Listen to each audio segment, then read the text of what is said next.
A difficult and disturbing movie in the tradition of dark romanticism to me is Darren Aronofsky's 2017 movie Mother, with an exclamation mark. Let me tell you why I think this movie is vastly underrated, why I really, really like it, and how you can watch it, at least appreciate some of its elements coming up next.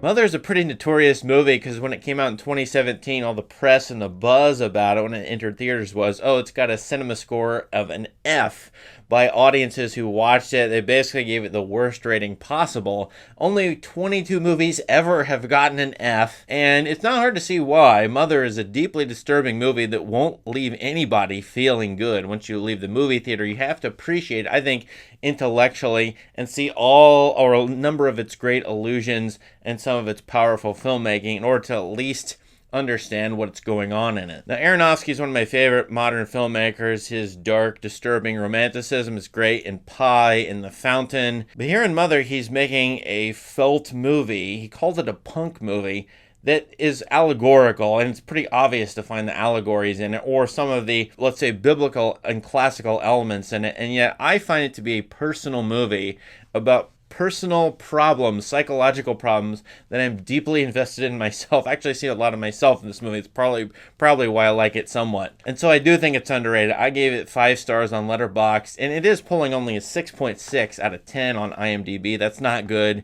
3.5 out of 5 on Letterboxd is okay, but not great. I'll break this down into 3 things that Mother is about, and of course it's about more than 3 things, but here are 3 things that are sort of always present in the movie together, and it's an interesting combination of these 3 elements. The first is the movie is, I think, quite clearly about creators and their creations, artists and their creations. The man in this movie, played by Javier Bardem, called him, capitalizes him, is a poet. And when you get into fantastical elements of the movie, it feels like, or it seems like, he's creating this woman. At the beginning and the end of the movie, you have 2 other women lookalikes to Jennifer Lawrence, and he's somehow involved in the creation of them. So this movie, to me, that's why I call it romantic with a capital R, harkening back to the late 1700s, early 1800s, is about poets and visionaries with their creations. And as you'll see in a few minutes, I think this movie has a tiny bit of Frankensteinian elements, like the novel Frankenstein by Mary Shelley. In fact, this movie could be about Mary Shelley, a great artist who was married to a poet, Percy Shelley, who was as egotistical and bombastic, perhaps, or seeming to be, as the Bardem character in this, and she's really put upon as a creator in the house that he has, but also he assumes a lot and lords it over her in a great number of ways. It's a couple who are artists, and yet he has created her somehow and keeps creating versions of her to do what? To find the best possible version. At least I think this is an element in the film. The second element, if you're a Bible reader, is pretty easy to see as well. This movie's about God and his creation, Mother Earth, Mother Nature. Maybe that's the mother of the title. And the Jennifer Lawrence character is some kind of symbol of Mother Earth, Mother Nature, creation, something like that, with the Javier Bardem character being God. And we'll note that, and I think this is obvious from Aronofsky's comments, that him is capitalized and Mother is decapitalized in the title, emphasizing the godlike qualities. And he, the Bardem character, has a lot of godlike aspects from the book of Genesis. This movie really is centered on Genesis chapters 1 through 3, 4, 5, with the creation of the universe, the creation of man, Adam and Eve, and then Cain and Abel, well, the fall from Eden, and then Cain and Abel, and so on. You'll see that in the first hour of the movie or so, with the onlooker, the mother character, Jennifer Lawrence, looking on in awe and terror at what's going on here. This godlike figure, this poet, has this magic gem or special jewel in his den, his office, which is above everything. You get a lot of shots that look up at him, and he looks enthroned or godlike.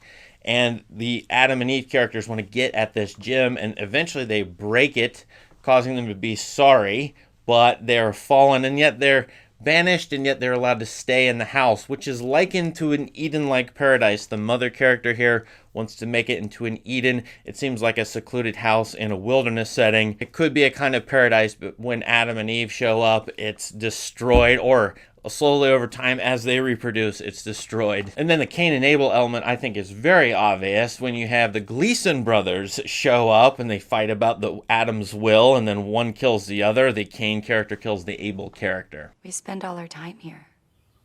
I want to make a paradise. So this movie is somehow about paradise, the fall of humans, the Jewish and Christian traditions, and then, of course, cycles of violence that perpetuate themselves, leading not only to things getting worse in the house, worse and worse and worse, and more violence, but also then the cycles of the house itself, with the Jennifer Lawrence character, this mother, being created and recreated. Basically, like humans polluting the earth, humans destroying the earth, and things having to be destroyed and then rebuilt by God, who is, I guess, incapable of creating a perfect place, a perfect paradise. Now, all that's intellectual and interesting, but it would result in the flop of a movie for me, probably, if we didn't have this third element, Mother, which I absolutely love, and here's where I really feel the emotional stuff going on. This movie is about a husband and wife in a secluded rural house. They kind of have a vacation home, an idyllic existence.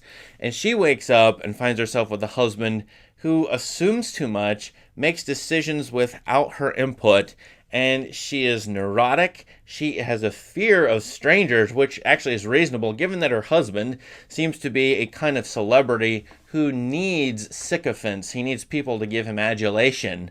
And his fans show up, like this Adam and Eve character, and then more and more people keeps bringing it into the house. Well, she despises this.